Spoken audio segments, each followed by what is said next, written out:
have to push your muscles beyond what they're accustomed to doing.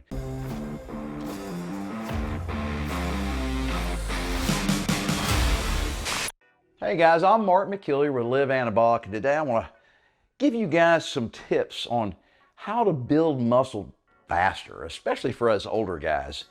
And I know it gets really frustrating. I mean, it gets frustrating for me too, especially since I'm kind of reaching my genetic potential. It's really hard for me to put on a whole lot more muscle without just getting super radical. And I think I'm pretty radical as it is now. I actually follow these 4 tips that I'm gonna give you guys today.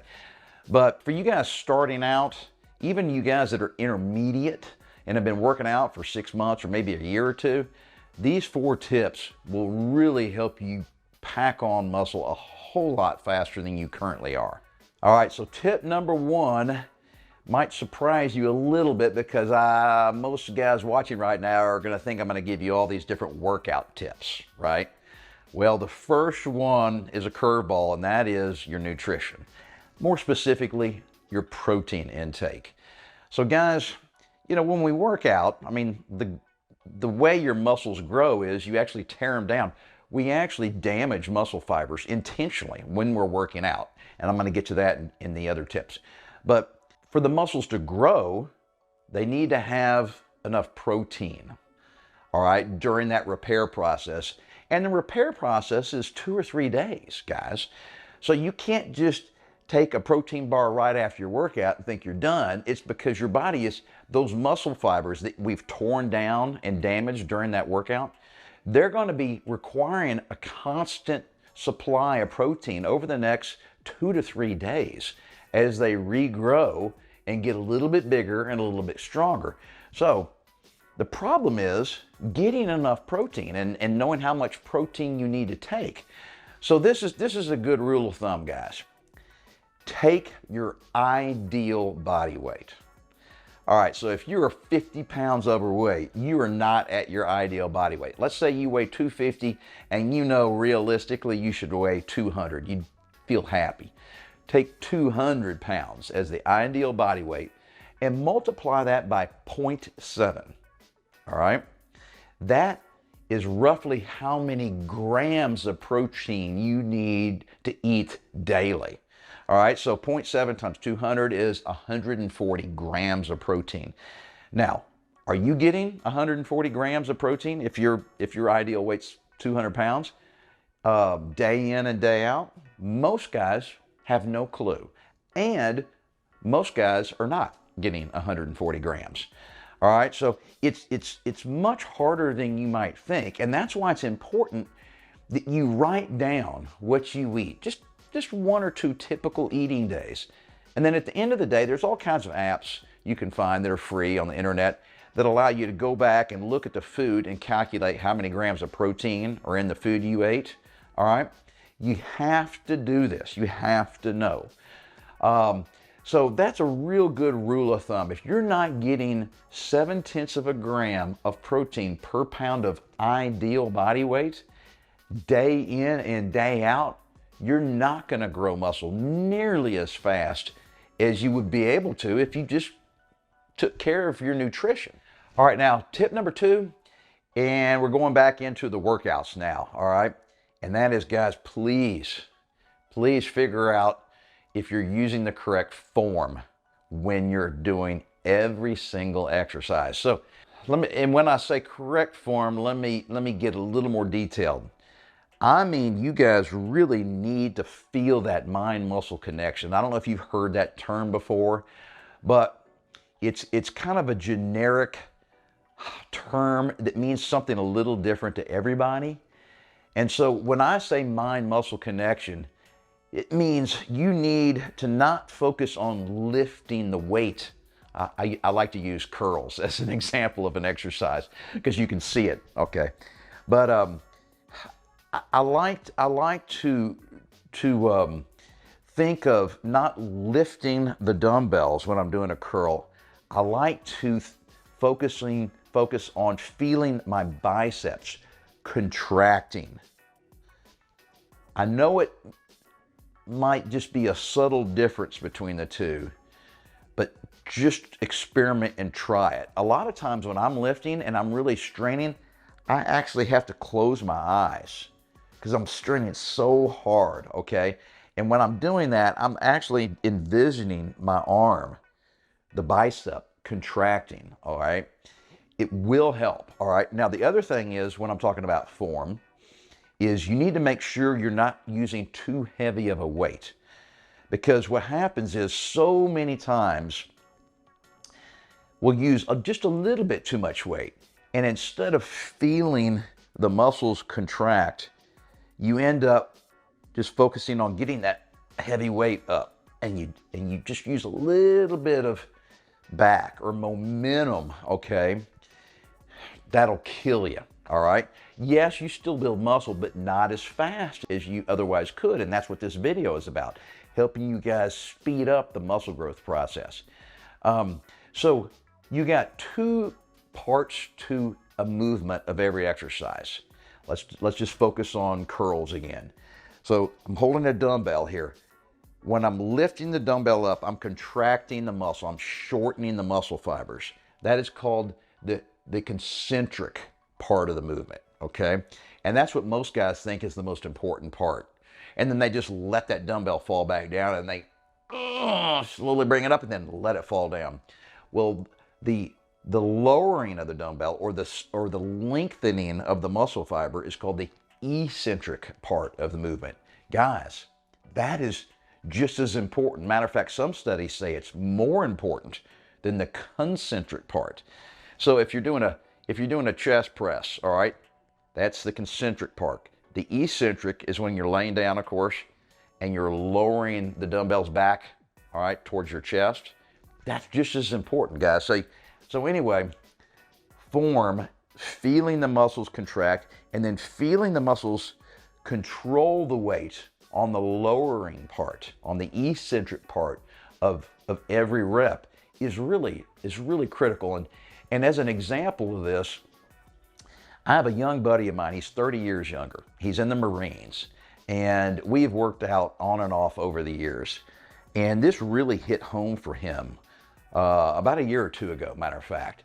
He was always big and strong and all that kind of stuff, but he was a little frustrated that he had kind of plateaued. Well, guess what?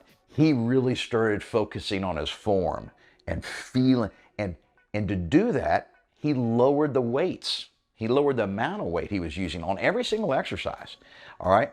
And he really made sure he was doing full range of motion on everything, whether it was a squat or a press, curl, doesn't matter, all right? He really started trying to feel his lats contract when he was pulling weights down, pulling the cables down, all right?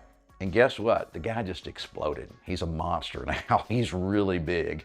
And he got stronger also. So super simple, guys. It's form is king, and feeling that mind-muscle connection is really critical.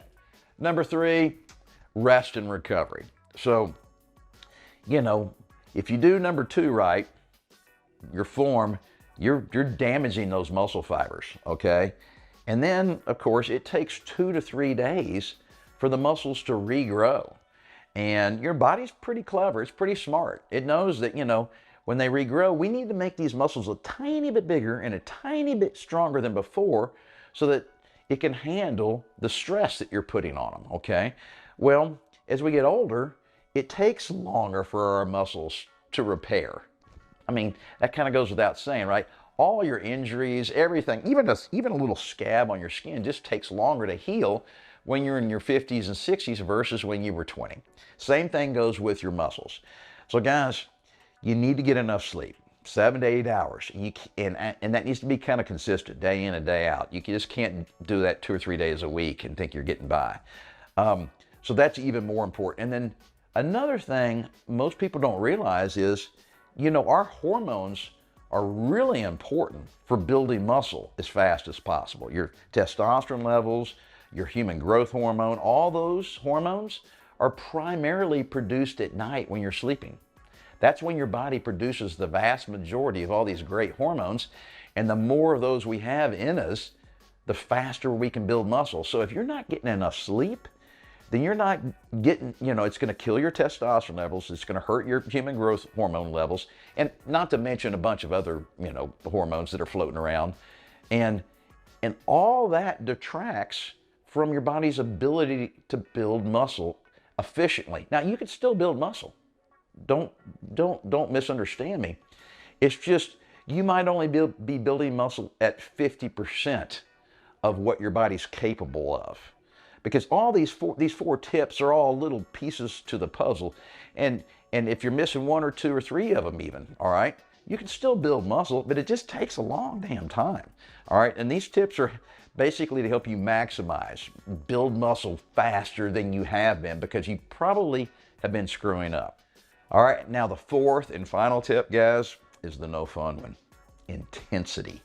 Intensity is key. Way too many guys, especially us older guys, just kind of put it on cruise control. You do the same amount of weight every single workout, every week. You do the same number of reps, the same number of sets, all right, the same intensity, basically. You have to push yourself out of the comfort zone, all right? Now, what do I mean by that? I mean, when you're doing a set, whatever exercise, a squat, whatever, I don't care, and you're shooting for, say, 10 reps, you need to pick a weight that is so heavy that even with using good form, all right, by the time you get to that 10th rep, you are gassed. You need to be within 1 or 2 reps max of complete total failure, all right? So what do I mean by that? So let's say we're doing leg press. We're doing a leg press machine at the gym. I need to put enough weight on that machine that by the time I get to the 10th rep, I am so tired that I really, if my life depended on it, I could only do 1 or 2 more reps. All right? That's what 1 to 2 reps from failure means. All right? So if you're doing curls, all right, and you've picked a couple dumbbells up, and you're doing alternating curls, and you get to 10 reps on each arm, and then you put them down, you need to know that if there was somebody with a gun standing there to your head, you really couldn't have done more than about a couple more reps, all right, if your life depended on it. That's kind of how you need to think about it, all right? You don't need to go to complete failure. I mean, these young guys that are doing this for, serious competition or maybe even a living, a lot of times they'll go to failure on, half of the sets they do during a workout, all right? I don't think you and I need to be doing that, but we need to be getting, relatively close. And that means it's going to hurt. All right. Remember the no pain, no gain. Everybody's heard that. This is exactly what they're talking about. The no pain, no gain. So if you finish a set and you put the weights down and you didn't really feel any pain or not much pain, you're losing a lot of potential muscle growth. So how do you up the intensity? Well, there's a lot of different ways, all right? One way is to lift heavier weight, all right? Another way is to lift the same weight, but for more reps, all right? Another way is to lift the same weight for the same number of reps, but add more sets. So now we're increasing the volume, okay? So there's lots of different ways to do this. I like to kind of mix it up. I will try to lift more weight, but I'm kind of getting near my maximum potential. So I might not be able to lift more weight without my form suffering. So I'll keep the weight the same, but I'll just tell myself, screw it. I'm going to do 15 reps on that leg press machine today, even though I did 10 to 12, last month. I just got to force myself to do something different. Even if it's not adding weight, I'm going to do more reps. And then I'm going to say, all right, well, not only that, instead of doing 3 sets, I'm going to do 4 sets. All right. So that is how you up your intensity. You have to push your muscles beyond what they're accustomed to doing. And it forces your body to adjust. It forces those muscle fibers, all right, to get bigger and stronger to handle all this extra load you're putting on them. Otherwise, they basically just stay the same size because you're not requiring them to do anything unusual. All right, so 4 tips on how to build muscle faster, especially for us older guys. And It's easy for me to just sit here and talk about it, all right? It's much harder to implement, I realize. But the guys who are able to implement this and implement it on a consistent basis, you're the guys that are going to see serious progress. The rest of the guys watching that just kind of do it every now and then and don't take it all that serious, yeah, you're just going to plateau and just kind of, put it on cruise control. You're not going to see big changes. But it's really not that difficult. You just kind of have to put your mind to it and say, screw it. This is what I'm going to change, Tips 1, 2, 3, and 4.